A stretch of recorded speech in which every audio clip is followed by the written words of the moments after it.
أعوذ بالله من الشيطان الرجيم. بسم الله الرحمن الرحيم.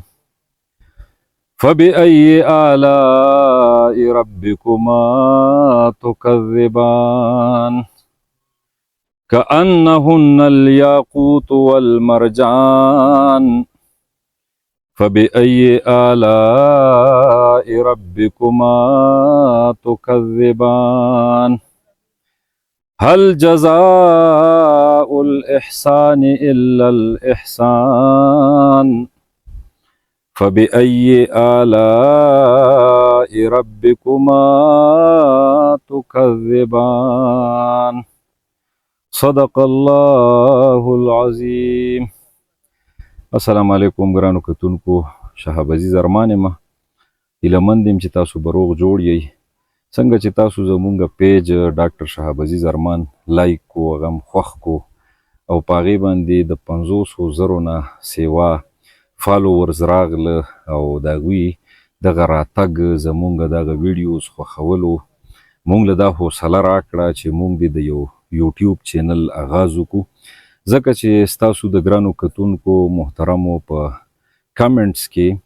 بار بار دا خبره شوې وه چې یو داسې یوټیوب چینل دی وي چې په هغې باندې مونږ د ادب په حواله ویډیوز کوو، وخت په وخت هغه تاسو سره شریکو. خو زمونږ د دې چینل په مقصد کې به د ادب سره سره زمونږ تاریخ د پښتنو چې کوم دی، پښتانه بادشاهان، د هغې دورې، غوریان، غزنویان، خیلجیان. غزنویان خو پښتانه نه دي، خو بهرحال دغه ایرا به مونږ ډسکس کوو. لوی لوی فګرز چې کوم دي په دې کې د هغې د ژوند داستانونه دا به مخې ته راولو او په هند کې، په افغانستان کې، په دې سیمه کې د پښتنو بادشاهانو د عروج و زوال کیسې، د هغې اسباب، د هغې واقعات، هغه به هم ستاسو مخې ته راوړو. د پښتو کلاسیکي ادب، په کلاسیکي ادب کې د رحمان بابا په حواله خصوصي پروګرام، زمونږ نور څومره ریچ کلاسیکس چې دي، خوشحال بابا، حمید بابا، علی خان، کاظم خان شیدا، دا ټول شخصیات به انشاءالله په څه ناڅه حواله مونږ ډسکس کوو. په دې به د پروګرامونو سیریز زمونږ یو پروګرام دی چې هغه ستاسو مخې ته راولو. زمونږ د پښتو ادب معاصر چې کوم لوی ادیبان دي، دانشوران دي، نقادان دي، هغوی سره پوډکاسټ کول او د هغوی علم، د هغوی پوهه هغه تاسو ته در رسول، دا به هم زموږ یو مقصد وي. د دې ترڅنګ چې زمونږ کوم جدید ادب دی، لکه افسانه، ډرامه، ناول، جدید نظم، زمونږ د معاصر ادب تقاضې، زمونږ ځینې ولسي مسلې، په هغې باندې به هم پروګرامونه کوو، په هغې به ډسکشنز کوو. د 20مې پیړۍ